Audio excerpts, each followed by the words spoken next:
All right. It is your boy Tigu back once again. It is very exciting. We see the title.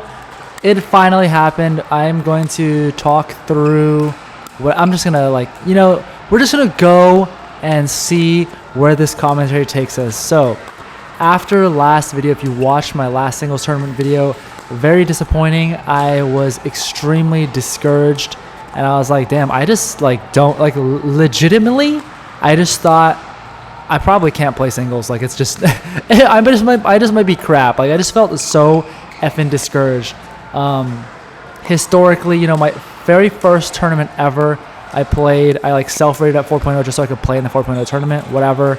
That was a week into playing this sport, and I think most of the people who are following this channel would probably come from that video. After that tournament, I ended at like a 3.759 DUPR, but that is like very sketchy because it's like you self-rate at a 4, you play 4 matches, I lost 3, I end up at a 3.759. How do you really know if that's what you are? Who knows? Anyways, next tournament I played in California, played 4 more matches, won just 1 out of those 4. Ended at a 3.741, so dropping slightly, but I felt like I played better. I was happy with that. Then the last tournament, if you watched that video, I got creamed in 3 of my matches, went 0-3, felt pretty freaking bad, and I dropped to a 3.633. And every tournament I had entered was a 4.0 level tournament. I was like, man, maybe I'm just maybe I need to try the 3.5s, get my confidence up, or at least show myself prove to myself I can even play, because I haven't even shown myself that I can play the 4.0s. My record is 1-9. So I was like, all right, let me just suck it up. I will drop the ego and just play a 3.5 and see how I do. And even when I was practicing for the tournament, there were just many things that me playing singles is just I felt very unsure about. The biggest thing just being the returning and volleying. So many times, especially with the people I practice against who are definitely above a 4, if I return and it wasn't good, all the people I play with come from tennis, so they would just cream ground strokes, and it felt very not safe for me. I know that's how you're supposed to, quote unquote, how you're supposed to play, but it was just very anxiety inducing for me, especially if the return was not that great. So anyways, like I said, I was at a 3.633 DUPR when I signed up for this tournament.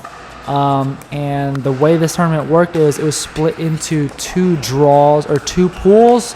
I think it was 7 players a pool.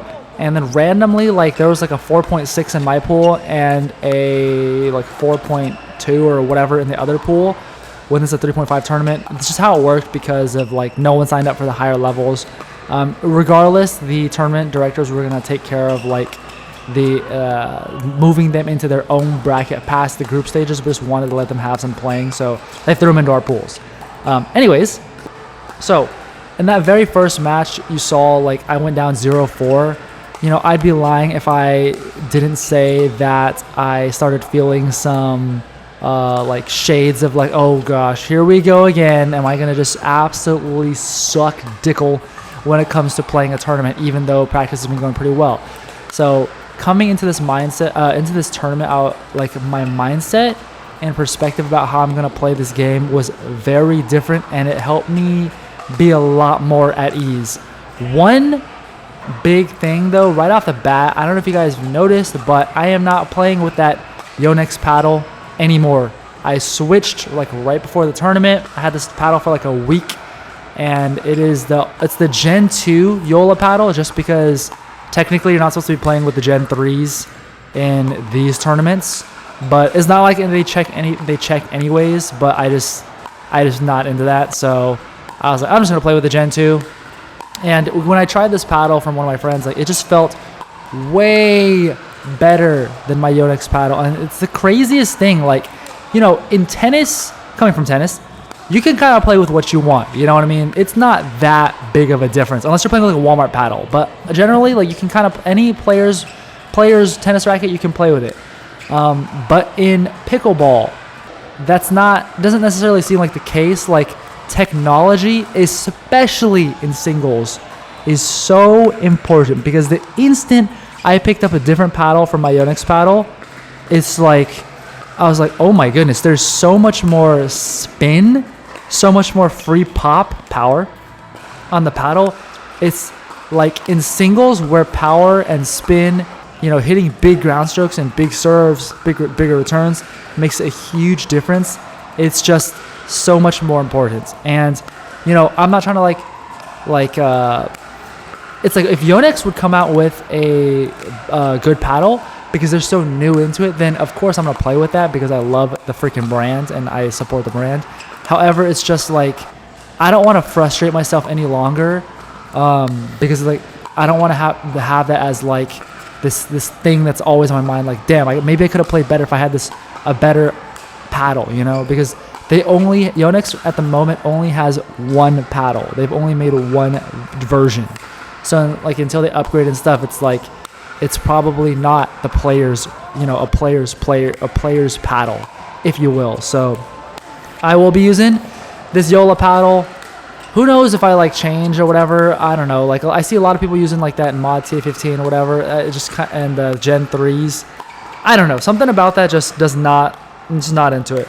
So until I get over my stubbornness, I'm playing with this Gen 2. And honestly, I still see Ben Johns playing with this Gen 2 as well sometimes. So I'm like, it can't be the worst thing ever. So, and look at that. I'm just hitting some pretty good shots. So that's one big thing. It's an equipment change.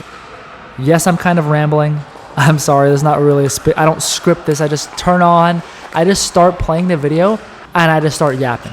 So anyways, that's one big thing. Having the paddle change helped so much. And now talking about my strategy, perspective, whatever change. By the way, this dude Dat, like, I didn't know this, but like, he was talking to one of my friends afterwards, and this guy's like 500k followers on YouTube for his fishing channel or whatever it is. So that's kind of random. But anyways, so coming into the tournament, I had a completely different perspective. After watching a bunch of like pro matches and stuff, I stumbled upon watching this dude named Hunter Johnson, and I see this guy winning like tournaments or just playing really well against the top guys, you know, having a very consistent season at this time. And the dude is returning and staying back, and I was like, you know what? I feel way more comfortable doing that right now because that is a lot more like tennis-like to me. Oh my gosh, I'm starting off not very good in this match. So in this tournament and practicing leading up, I decided to return and stay back, and what a world of a difference it made. Maybe not even if it's just like the shots that I'm hitting, but just the fact that I'm so much more at ease and I don't feel like I'm freaking out when it feels so much more familiar to me. It lets me start the point in just a much better place and like kind of work my way in. And so basically that's kind of what my strategy was going to be going into this tournament. So that's kind of how I played, and it felt so much better mentally. I felt like I actually kind of knew what I was doing. And also, right, see that shot right there? It was a clean winner, but not much power on it. Another thing is that Eli and I were practicing, you know, my good friend Eli. And, you know, we exchanged strategies and just talk about tactics and, like, theory a lot. And we kind of were talking before this tournament. We're like, you know, I don't think we need to be swinging 100%. Because as tennis players, if we swing 100%, like, the ball's going flying. Like, sometimes, sure. But when you miss swinging 100%, then it kind of leaves you feeling like, yeah, I don't really know like what I could have done because I'm doing my max effort swing already. There's not much more to do. Like, where did it go wrong kind of thing, you know? Sometimes you're like set up perfectly and still you kind of miss a bit swinging full power. And I think that's just the nature of pickleball. Maybe unless you get like some kind of crazy paddle, then it probably is maybe a little better, but I still don't think you can full out swing like in tennis. So we're kind of talking about it, going back and forth, and we're like, you know, I think we only need to use about like 70% of our power and really just direct the shots, you know? Like, unless you're going for an extreme roll, but still even then I think it's kind of sketchy because you're barely catching any of the ball. Because in tennis, it's like, you don't ever really want to slow down your swing because it translates into spin. It's just that you don't have strings on a pickleball paddle. So anyways, now let me talk about this match, guys. So by the way, so coming into this match, this is like match number 4. I was already starting to cramp in this match. Like, I don't know, I can't remember if I already put the clips or whatever, kind of was zoning out a bit and just yapping. But during this match, I started feeling like, for some reason in pickleball, the first thing that starts to go is my adductors. That's like your inner thigh area. I always feel like, I think it's because you're like, you know, crouched over a lot or like squatted down a lot, especially when you're playing the kitchen, the net. And so like the first thing I start feeling is my adductors, those inner thighs start to cramp up. And the thing is that usually, yeah, right there, you can see I'm like walking funny. It usually has to do with dehydration as opposed to just muscular fatigue, because, you know, as a tennis player, you have, for me anyways, you have pretty good stamina. Like, this is not, it's not like that physically, you know, taxing as in the long, drawn out points in tennis. It's quick bursts, but it's just not as bad, and you don't have the raw like weight of swinging a tennis racket, which is like gonna be like way heavier just because even the leverage, like how far a tennis racket outgoes. So it's not as demanding in that sense. However, it's just like you are doing these quick bursts over and over, and dehydration is a real thing. Like, especially for this tournament, I went and practiced against Eli, Emerson, and another one of our friends, Ryan, for like 2.5 hours at noon just to make sure I was ready, because the last tournament was so bad. Oh, look. So now we're playing this dude, Aaron, was rated a 4.6 at the start of the tournament. So I was kind of nervous going into this match. Also, after the last match, yeah, my legs cramped. I went to the tournament director and I asked them, like, do you have any salt? And she was like, wait, salt? And I'm like, yeah. And she's like, oh, are you cramping? And I said, yes. She didn't have any salt with her, but she gave me these, like, pills that were, they were just in, like, a little typical, like, over-the-counter container. And it literally, the label literally said, what did it say? It said, like, leg cramps or something like that. And so I took them. She was like, I promise these help. Just give it a bit. Aaron right here was nice enough to let me like take like 15 minutes or whatever before we started our match, even though like we're called to go on right away. Like, guys, this was back to back to back. Because remember, pool play, 7 players. It is 6 matches to 11, so it's not that bad. And then you go into brackets afterwards, you know, for the like, I think starting at the semis or something like that. But yeah, so I was like actually cramping before this match. I couldn't move, and so I took those pills. Aaron gave me 15 minutes, like I said, and, you know, as you can see, they actually worked, and I'm able to move again. So going into this match, like I said, I was kind of nervous, just like, because, you know, I've never had good success in playing even a 4.0 tournament, and seeing some dude rated 4.6 in a 3.5 tournament, might add, is a little discouraging. You know, I know you shouldn't really care about that kind of thing. What the heck? I should make that. Even though it's a random one-hander, I feel like I should make that. But anyways, it's a little like, you're like, oh crap, I'm about to get smoked just because of historically. But honestly, I was playing so much better, even leading up into practice. Like, when before it's like I could barely even hang when I was playing and practicing with my friends Eli, and I was like just trying to like squeeze out a game here or there. And even when I won them, I was like, I don't know if that's repeatable. This time leading into the tournament, the practices went really well. I thought I had a very good handle on how I'm going to play. And you can see, even like so far into this match, like I'm just able to hit my shots. Like, and you can see right there, I'm starting to cramp. Uh-oh, we're getting later into the match right here. The cramps are returning. But like I was saying, I think that 2 to 2.5 practice session at noon leading up to this, where I did sweat a bunch, and then going into this tournament, not properly rehydrating, introducing that sodium back into your body, which is going to be one of the biggest things, guys. If you don't know, if you're just cramping and you're like, I feel like my stamina should be better than this, chances are you're missing sodium in your body. Because I started cramping bad, and this is something that I know, not even from tennis, not from any of that. It's something that I know from bodybuilding, and it's that you'll cramp, and it's just because you're sweating so much. And that's not like, oh, I need to drink Powerade, I need to drink more water, because typically that's what people think, right? You're sweating a lot, you need to drink more water, you need to drink Powerade because you hear that, or Gatorade because there's electrolytes in it, whatever. But if you think about it, if you look at those labels, it's usually not that much sodium, all right? And you're sweating every time you sweat, every time you pee, especially if you're nervous, you lose sodium out of your body. Okay, so the sodium is now depleting your body. You want to drink more water, right? Because that's what a freaking shot, and now I'm cramping. This is where the cramps came in after all that movement. And you can see it's basically effed. Like both my adductors are cramping up. Both my quads now are starting to fully cramp. As in, like, if I try to walk, they're gonna... Right here, you see my friend Brian showed up. Luckily, he had salt packets on him. He just had a bunch of salt tabs.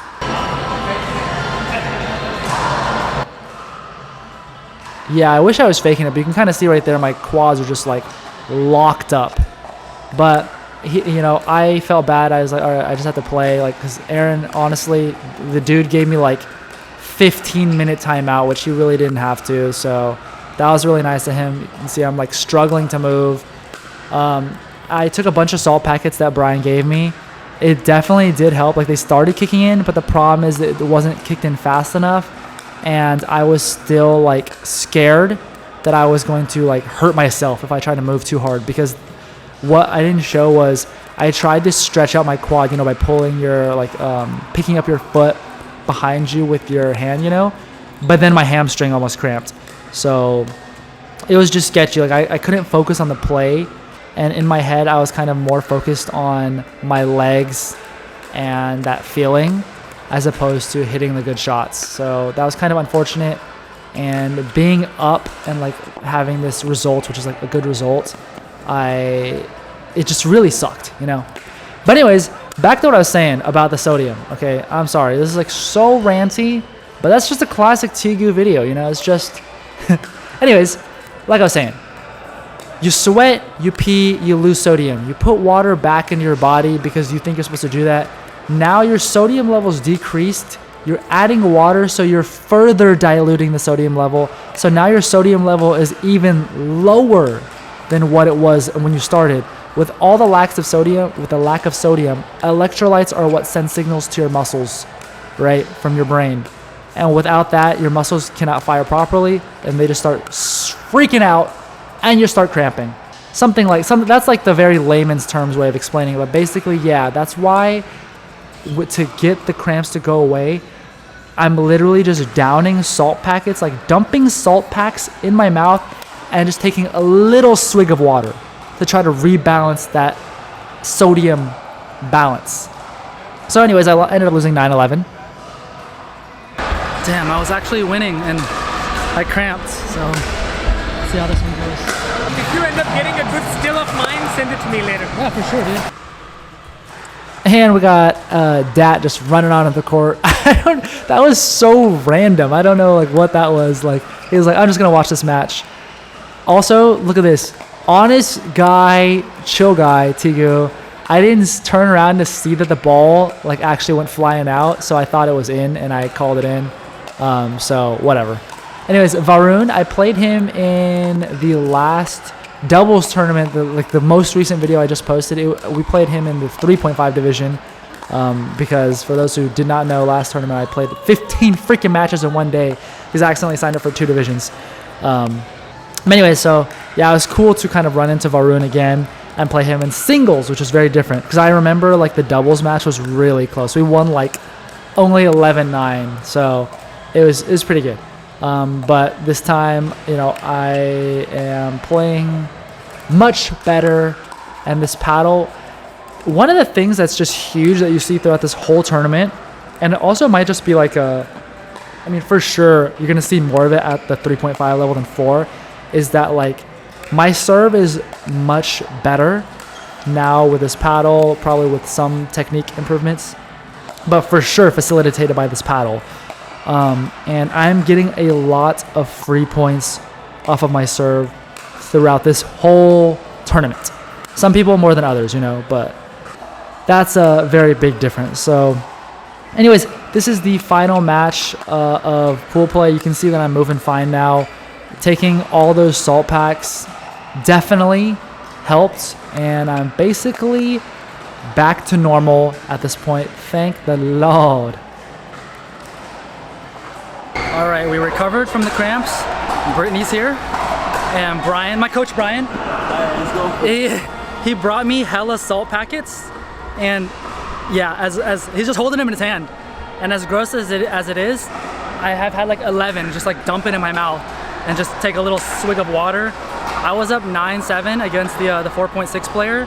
It was going pretty well. He was really nice and let me take a little breather so I can kind of regain it, but it was still cramping. So I ended up losing 9-11. But after the match, Brian gave me like 1 million more salt packets. We took them, and then yeah, now we're back. Now we're like, I feel like I can move again, and I won the next match mostly off of just serves, that's good, and not much energy expended. So you're no longer in your head about having to tear your hamstring as you play? Seriously. So now we're focused on the game, and yeah, that was good. We actually ended up first in my group in round robins. So I get a bye in the little brackets, so I get to rest for a match. So that's awesome. And yeah, that's pretty sick. So how was the last match? That last one? Talk to me. Dude. So Brian and I actually know each other from bodybuilding, whereas we compete in different divisions and classes, whatever, blah, blah, blah. So that's kind of how we know each other. So it's kind of an ongoing joke that like, he's my pickleball coach, even though he's never touched a pickleball paddle in his life. So anyways, now moving on to this match, we're into the brackets. I ended up first in my group or pool, so I got a bye, which means I am directly into the finals or something like that. But the funny thing is that when they were explaining the rules at the beginning of the tournament director, they were very clear in that after the pool stage, you go into quarterfinal brackets.